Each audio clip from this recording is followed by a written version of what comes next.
Welcome back to ADHD KC Conversations. I'm Kristen Stuppy, and I'm so glad you're joining us.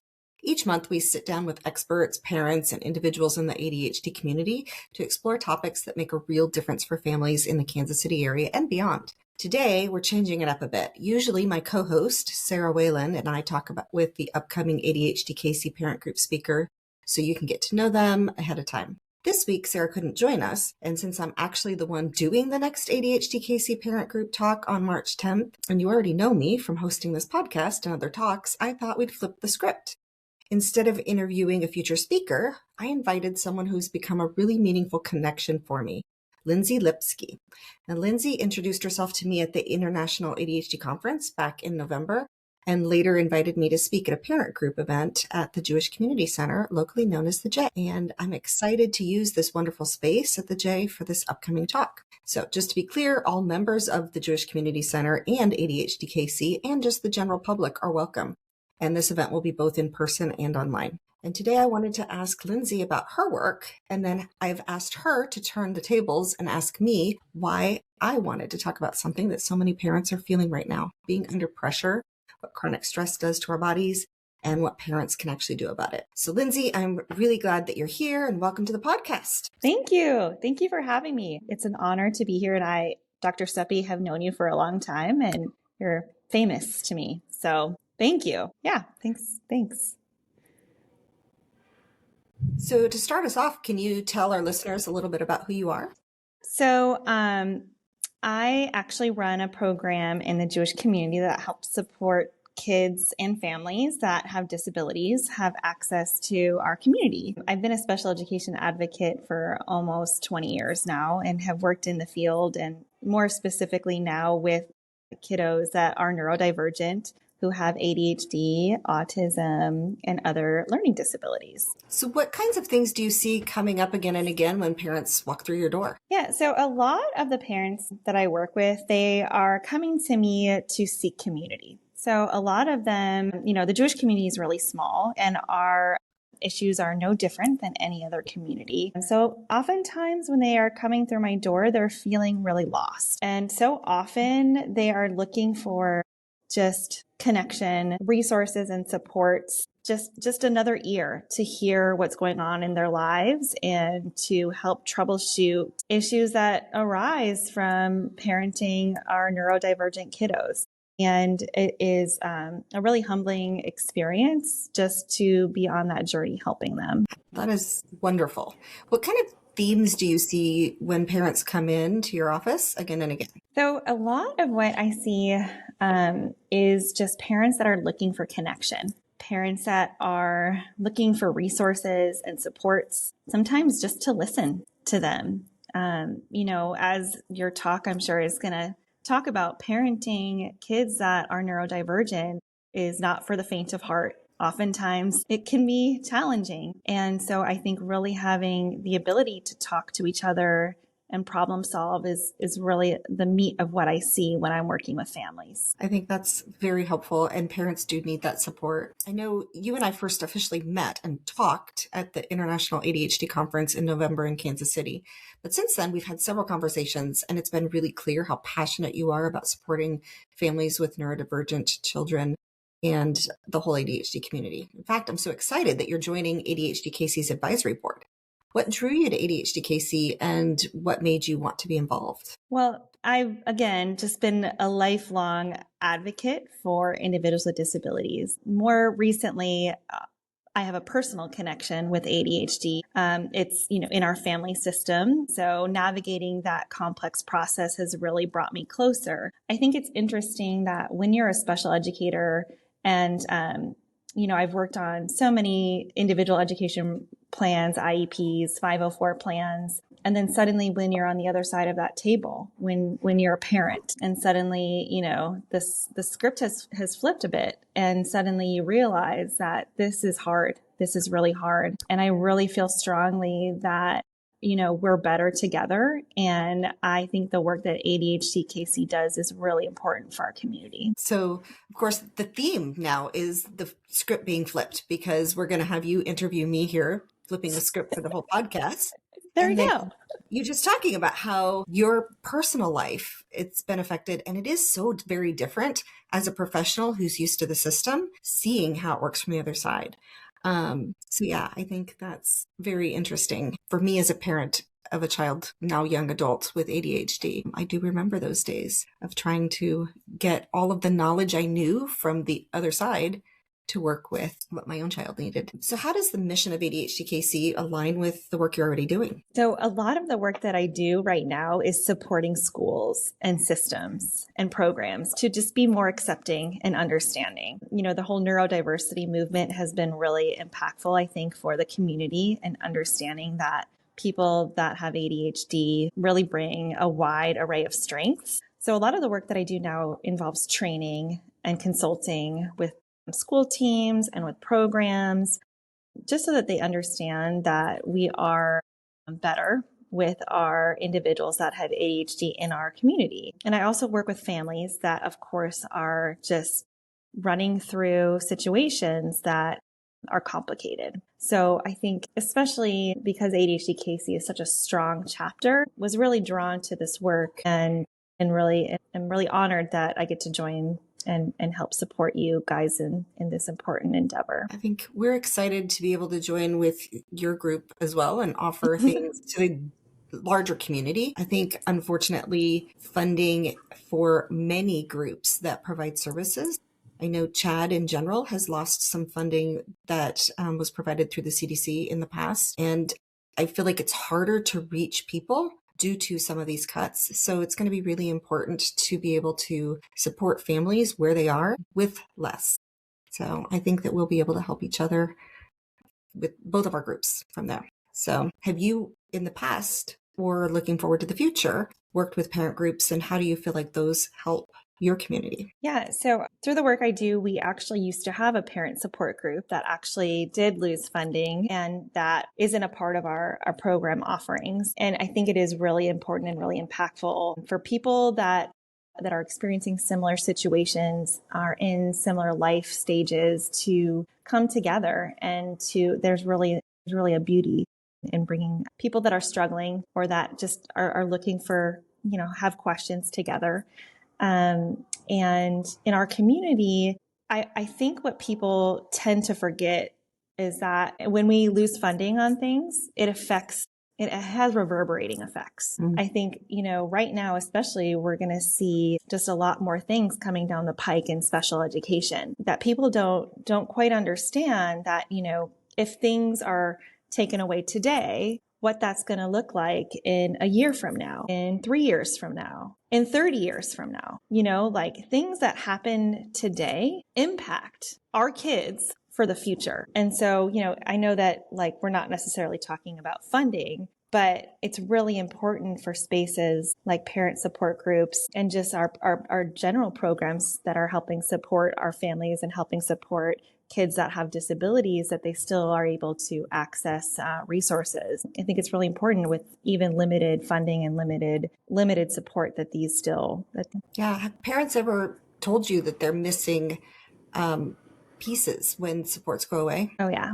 And I think actually what ends up happening is they don't even realize that it's gone away. And so that's, for example, when we stopped our parent support group, I still had people reaching out and saying, hey, is this still happening? Is this something that we're still doing? And it just goes away, right? And so I think that people don't know. People don't necessarily recognize until it's, much later, that these supports and services are not there. And there's an impact with that. And I think it's going to go beyond the families that use the services directly. It will affect the children who aren't necessarily using any of these special education services, because there will be time and energy that the teachers were no longer able to spend with them too. I think it will have ripple effects with all of the kids at schools. So that's why I'm excited that our two groups can come together and use resources shared. Yeah. And so much of the work that you guys do has no cost. And so that's what's really important. I think sometimes people don't even realize that when we ask parents to pay an additional fee to attend something, or that's a barrier in itself, right? So as a mom, I have 3 young kids that are under the age of 8. We're doing lots of different supports. We just dyslexia tutor, occupational therapy, speech language therapy. Those are all added costs that parents are absorbing, and we're not necessarily signing up for, soccer after school or doing those things. We're doing these supports and therapies for our families. And I feel like when we can offer things free of charge, we're giving that benefit to our community in ways that maybe you don't realize. I think a lot of families who have children with any kind of chronic condition, whether it's, like you mentioned, dyslexia, other learning disabilities, or health chronic conditions, they do need to spend more money doing things. So I don't want to get this on a downer side. Maybe this is a good time to maybe flip some roles. Have For you sure. interview me about the talk, because Yeah. it's not about finances. I want people to come and enjoy and learn and not worry about the cost of living. I agree. Yeah. Okay, so you titled this talk Parents Under Pressure, Strengthening Your Mental Health and Well-Being as a Caregiver. Why did you choose this topic? Why now? So this topic actually is a redo of something that I previously did after the former Surgeon General came out with a guideline for stress and noting that parents have more stress than other adults that do not have children. And then, of course, in the ADHD KC space, parents of kids with neurodivergence have more stress. There's more things going on that they need to try to wrangle up and deal with and manage. There's just a lot. And I definitely remember as my children were growing up, how hard it was to juggle parenting and work and trying to do social things and other events. It's just a lot. And so I want parents to know, number one, they're not alone. And then also to learn that they can do some things that are maybe surface level obvious, but help them understand the importance of doing it and maybe motivate them to get some of this stuff done. I love that. So when parents hear the word stress, we often think of like emotions, but in this talk, you focus a lot on what stress does to the body. Why is that an important shift? I feel like a lot of times when physicians or therapists or other professionals tell people to do the basic things like get more sleep or eat healthy or get exercise, these are all foundational things that we all need that help our physical body manage stress. But I feel like people dismiss it because they don't really understand the why behind it. And if you understand the why, my hope is that you will make it more of a priority. And our mind body is connected. Anyone who tells you otherwise just doesn't really understand. There is a very strong mind body connection. So it's not all about pills that will fix things. I couldn't agree more. Well, and you're a pediatrician, a great one. What made you want to talk to the parents about themselves rather than about kids? This isn't very much a shift for me, because even in my practice, when I'm working with families, I do talk to parents a lot about their own conditions and things that might impact their ability to parent. It is very prominent. If you've been to the doctor's office in the last year or two, you have probably filled out what's called the social determinant of health questionnaire, because all of us are supposed to be talking about, can you afford your food? Can you afford your medication? Are you safe in the home? Do you have a home? All of these things, because these do impact the family's safety, health, well-being. So it's not too much of a stretch to consider this. And I want children to be in safe and supportive homes.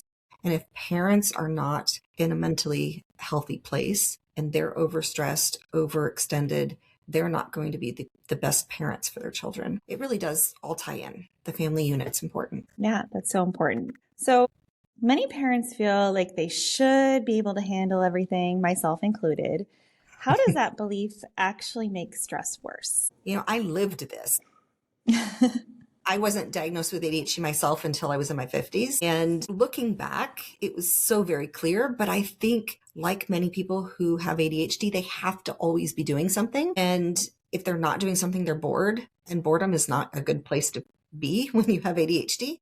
So I have always, from the time I was at least in high school, overextended myself. I wanted to stay busy and I got more done if I was busy. And I think to some extent, parents have to do that because they have to get to school, they have to be fed, they have to go to their activities, they need help with homework, whatever it is, parents want to do everything. And they always look at the other parents like, well, she's able to be volunteer for this and hold down a full-time job and do all these other things.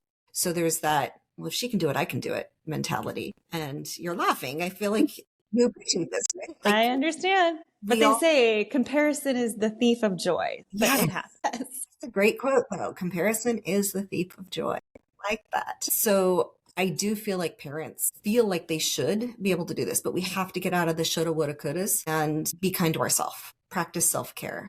Because that is not something that we can avoid. We need self-care. It's not selfish to be good to ourselves. Yeah, I love that. So without giving away the whole talk, what are a few things parents will walk away with after attending this session? Well, I will warn everybody, the talk does start off with a lot of what we are seeing or what our bodies feel and how our bodies react. So there's a lot of science-y kind of stuff, because I'm a science geek, about our heart, our lungs, our immune system, everything about how stress affects it. Because again, I want people to understand that. But then we're going to talk about things that you can do to help with this stuff. So I hope that parents leave feeling empowered and enlightened and wanting to make some changes. I love that.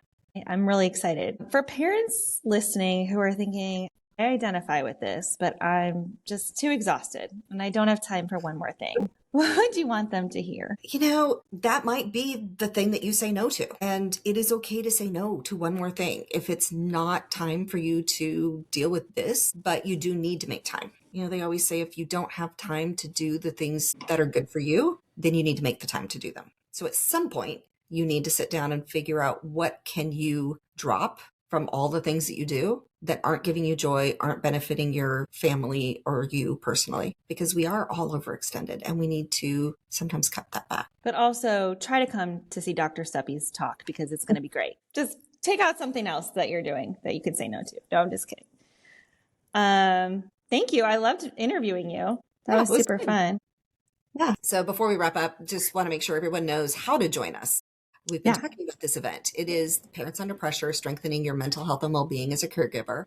It's going to be Tuesday, March 10th at 6:30, both in person at the J and online. Everyone is welcome. It's free to attend, and you don't have to have any sort of diagnosis or anything official. Just come. Find details and registration at ADHDKC.org under the events tab. And Lindsay, if listeners want to learn more about you and your work, where should they go? Well, they can email me anytime, lindsay.lipsky@gmail.com. The work that we do in the Jewish community is listed under Jewish Federation at SASON. All right. And I will also add that since Lindsay is joining the ADHD KC board, she is listed on the About Us page. And I believe that links to her LinkedIn. Oh, so you can learn about her. Oh, right. Thanks. So thank you so much for joining me today and being part of the reason this conversation is happening at all. Thank you. We're so excited to have you, and I'm really looking forward to this discussion. And to all of our listeners, thank you for being here. If this episode resonated with you, consider joining us for the Parent Group Talk. And as always, take good care of yourselves. Parenting is hard, but you don't have to do it alone.